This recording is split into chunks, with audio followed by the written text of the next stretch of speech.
comparison.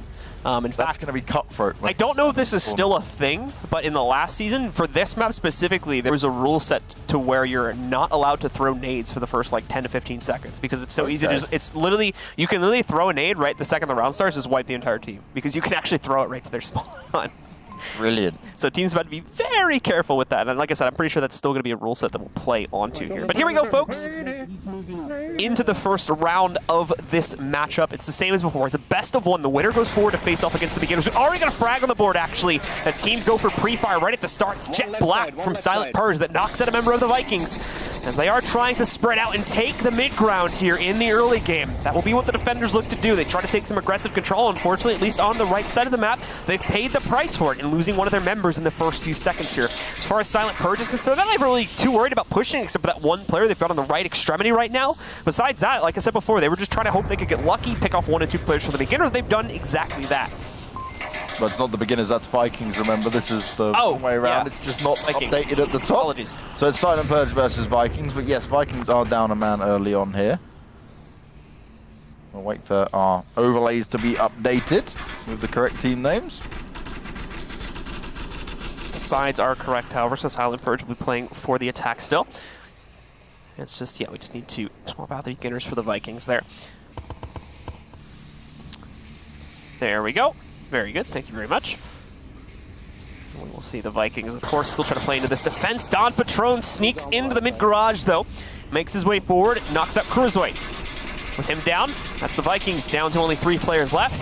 Looks like one of their players did disconnect, so mind the absence of an X there. There we go. He's back on the UI now.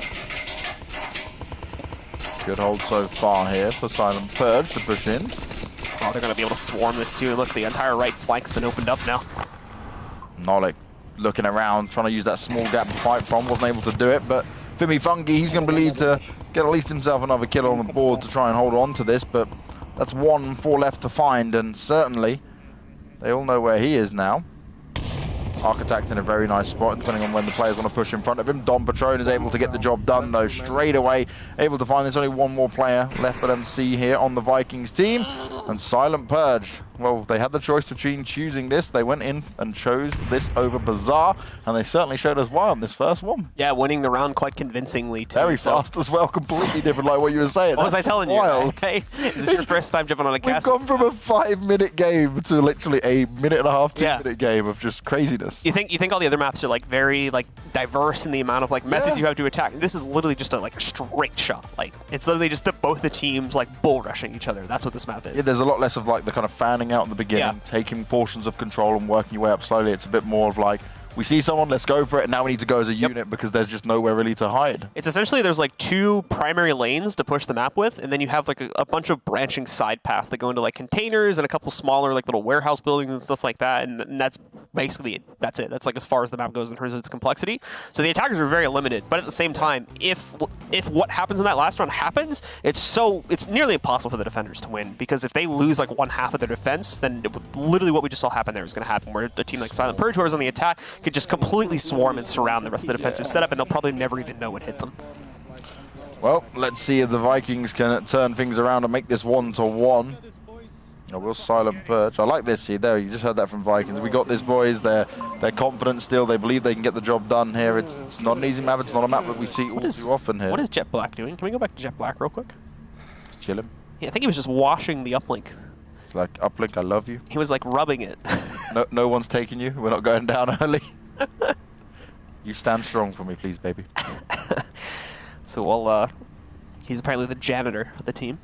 Caressing the uplink. Yeah, he makes sure it stays nice and clean. They got to make sure they get good reception on it. No lost signal for that uplink anytime soon. This map can be a bit dark too, so sometimes you see night vision. To be fair though, Fimi Fungi had night vision on Bazaar as well, so this might just be something he does to make enemies stand out a little bit more obviously. He just likes to burn the inside of his eyes. It does like hurt for me if you try to use night vision on a daytime map. Like I can't do it. Like it's like I have to like. I fully with you on that. It's I feel like you could cheat it a little bit and like turn the game brightness down to like to not make it so intense. But at that point, oh, Jet Black. He lines it up, he knocks him down. Fimi Fungi will be in the position where he could potentially be revived, but that nade was on the money. The question is, if he gets another one over, could he find that happening while his teammate is being revived? That's their shield player too, so they're definitely going to want to try to get him up, or at minimum get to his corpse so they can retrieve the shield to use later on in the round here. It's all been quiet after this fight though. And there we go, the revive does come in, so Fimi Fungi's going to be back up in the fight now. Another nade. Actually, that one coming very close Scary. to a few members of the Vikings. Oh, let's see another one. This is probably going to be one of their last ones. I think it was 4, if I was counting correctly.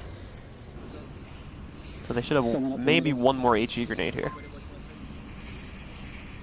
And on a map like this, where we talk about close quarters and watching teams trying to push up onto it, the grenades are so pivotal here, as the Vikings will start off strong, but RPT is able to at least turn it around on an even footing. The refrags are there, but now Don Patron's going to move out to the open and finds himself downing himself. Can he get picked up is the question, though, because this gives the Vikings the exact advantage they want to try and push into this. Fimi Fungi, of course, has the shield back and ready to move again. He's able to provide some info. Opens at the mail slot, a quick little nade chuck. Unfortunately, it's going to be a little bit off the mark to actually knock anyone down. SPJ would have been the closest, but he was hiding on the inside of the Yellow Rim building. He tried to truck a nade out, but not seeing any trail. So in the meantime, Nalik is going to be able to take out Don Patron. Jet Black quickly trades against Nalik himself, but knocked him. Also manages to sink a nade onto Jet Black, leaving Silent Purge with 2, Vikings still with 3, including their shield player left alive in the round. Precision with the nades here for both sides has been solid. Vikings do have the lead in this by 1 man and make that by 2 men now. There's only 1 stands for Silent Purge. And this is going to be the real hard one to hold on to. This is where the Vikings could potentially get that uplink if they wanted to. You'll probably see the Silent Purge player just sit and swarm around it. Jay's going to come out. A lot of damage coming his way, and it will be 1 on kills. 1-to-1 now, and the Vikings slow and steady. Not as fast and furious as what we saw from Silent Purge, but it still got the job done, despite those nades coming out towards them and being very, very close to potentially taking it even down when the revive was happening. Yeah, so the attackers so far having a pretty good job with being able to take control of these rounds. Just a pretty solid push from them. A lot of nade work, obviously, but just good duels being taken at the end of the day by them. I think the win from Silent Purge was a little bit more decisive, and the fact that they were able to kind of clear out one full side of the map and just wrap around it, pinch on that last player pretty easily. But at the same time, we had something similar happen. A bit more scrappy when we see the Vikings pick up their round, but ultimately they end up with like 3 players still standing at the end of their round as well, so they win it just as dominantly. I think the interesting thing would be whether if Don Patron didn't actually knock himself down with his grenade. Yeah. If he managed to stay up, I'd like to see how much of a difference that would have made there, because that's when Vikings went, time to strike, time to go. Now we can move in. Yeah, someone messed got a huge advantage. You made an error. Now I will capitalize on it. And that's oftentimes how Onward works. Yeah. Is you just try to make sure you spot someone messing up or killing themselves or a team kill, like had happened actually with the Vikings game earlier, where that happened because if you recall, one of their players was holding like an extreme north angle when they were on that very west uplink point, and they accidentally killed their player that was holding the far north, and that allowed for the beginners to just like swarm right in. Yep. Same thing happened. They got completely surrounded, didn't even realize it was happening, and then they ended up actually overcommitting another player towards the end. As Vikings or beginners didn't even outright win that round, they actually almost ran out of time there because the last player from Vikings didn't actually know whether they were on the point or not. He had to push in and kind of give himself up, which gave them the 3rd round to win that map. So now it's all evened up at 1-to-1. It's going to be very hard for the uplinks in this anyway because of how this map pans out and how it's starting to work. But you saw 2 different styles of play come in there. Vikings were definitely taking it a little bit slower. We didn't have the confidence to just push out and frag out on this one.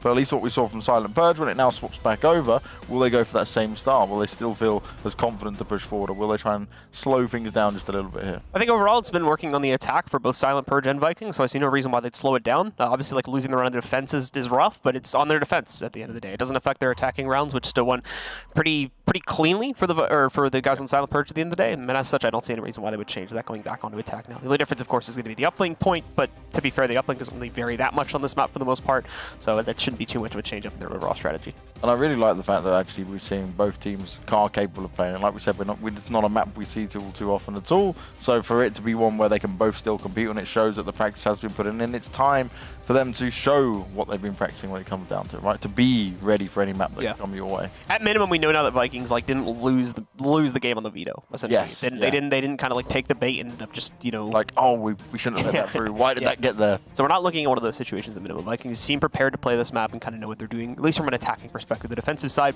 as we've seen for both teams, still needs a little bit of work, but that's mainly due to teams either messing up and team killing or killing themselves, or just not accounting for as really aggressive pushes in the case of what we saw from Silent Purge's attack. Speaking of which, we're going back into that now. Sorry for that little bit of delay, folks. It looks like one player had dropped out, so I think we had to take some time to reconnect him. But we've got everybody back on the server now, so let's get started with the next round. Already seeing Silent Purge take a fair few amount of shots down the corridors there. Spraying away, and why not, right? Keep them at bay. Make sure the Vikings feel like they need to hide away a little bit here. It's going to go quiet once again here. And we do see the initial push from both teams, and obviously Vikings on the defense, so we'll get the majority of control here. They make their way all the way forward to the central building. And this player is going to be a bit of a rock that Silent Purge will have to try and kick away, or just destroy him at some point in the game here. Unfortunately, the fact that it is there means that their overall push is going to be slowed down to a pretty extensive amount. They're going to have to take some time to analyze these positions before they really try to do anything aggressive. We can see SPJ on the far left side of the central building. There's not, remember, this player in the middle, this is not one, this is not one open building. This is actually like 3 separate buildings that are just connected to each other. So Spoilty can't see the player to his right or to his left because he's in his own little cubby here. But at the same time, they should have the capability to push in and assume that someone's going to be in here and try to isolate him out. But you can just see it, how close Spoilty is to at least one of the members of Silent Purge directly to his left side. Literally right next to each other here. It's Noctum, it looks like, is the other player. Actually, no, excuse me, Noctum's a little bit further back towards the uplink. What is Spoilty doing? Must stay super hidden, blend in with his surroundings. I'm trying to see what he's doing with his arms. He's holding his gun over the top. Yeah, but they see it coming. Unfortunately, that spot's a bit too predictable in a lot of circumstances. So yeah, Architect just pushes it directly, pre-fires it, and down that player will go. The Vikings on the back foot massively now as a second player goes down. Jet Black's the one getting the job done. Fungi does try to turn this around a little bit and provide some fire back. But is it going to be enough here? He's instantly found next, but it's only going to be a down at least for now. Then he gets finished off. For this now, Vikings down to just 2 players left standing. But thankfully for them, most of them are by the uplink, so it's very unlikely that Silent Purge are going to be able to creep up towards this and actually send a code, but we'll see. Silent Purge, of course, won't shy away from that opportunity for prevents itself to them. Nalik and Don Patron will trade each other, and that'll bring the Vikings down to just 1 man left standing. Noctum takes out one of them, though, so he's got the possibility to clutch out the 1v2. Jet Black is his most recent victim. Well, he's just going to find the last player left standing. Who is yelling? There's no one even alive right now, so it's got to be either Noctum or his teammate. I think Noctum did not expect what just happened. He has managed to hold on to this. If he could clutch this out, there's 2 minutes to go. He doesn't have all the information he would want here, but he's close to the uplink and he wants to ensure that that's not the one that's going to be picked off. If he wins this, that'll be 5 kills total for him, and a strong individual performance, and one that's potentially saved the day for Vikings to move on forward. Well, let's see, it's RPT, who also been put into a similar 1v2 situation. And in fact, if I remember correctly, just in the last series when they were playing on Bazaar against the beginners, he had to pull up a 1v2 and nearly did it, but just had a misread, looked in the wrong direction, and ended up getting knocked out due to the last player alive. So he's got a chance at redemption now, if he can bring this back. And thankfully, we talked about before, he's got a lot of time to do this with about 2 minutes left to pull off the 1v1. He can really take his time in trying to scan everything out. The problem is that Noctum has taken a hard corner, and it's not going to be easy for RPT to spot this player. And Noctum is nicely hid away. Will RPT take the bait, though? I think RPT's got a good idea. Oh, he's looking right at him. He's got an idea. I don't know if he's seen him or not yet, but look, he's creeping up. He's trying to take angle advantage by... Oh! 1 tap, baby! Take him out! And that's Silent Purge up 2-1. What a good read there. That is how you get it done, RPT. He sat there and he thought, maybe I'll be behind there, maybe that's a good spot to hide behind. Pre-fires it, and the moment he poked out, done. Bam. Yeah, just like that. So there you go. There's the redemption for RPT after failing to pull off a 1v2 in the previous matchup on Bazaar. He does it this time on Cargo, and that has put Silent Purge up to map and series point to push them through into the best of 3 against the beginners, where, again, reminder, even though the beginners already qualified, Silent Purge still has to win that series. That's with the beginners having a 1-map advantage if they want to earn a qualification spot themselves. If not, it goes to the 2nd place VR ML team, which is Boss Fight. Boss Fighter sat there at the moment thinking, let's just get these games out of the way. Lose. They'll be cheering on the beginners like no tomorrow. Probably the first time they've had to cheer on the beginners in that sense, because they're normally going head-to-head against each other. They're all sitting on Discord right now, just like trying to jinx them. Please no, don't end our chances. We want this. Bringing out the voodoo dolls and everything like that. So on top of VR, you want voodoo dolls being used for the players that are then in VR and throwing their hands up and dropping weapons on them. You never know, you know? Making them all kill themselves. Oh my god. Let's not go that far. Either way, we've got Silent Purge, like we said before, now up on map point, but we've yet to see a defending team win a round yet. So that'll be the big task here now for Silent Purge. Can they actually successfully hold on to an uplink, or will the Vikings trade it right back and take us to a fully loaded map at 2-2?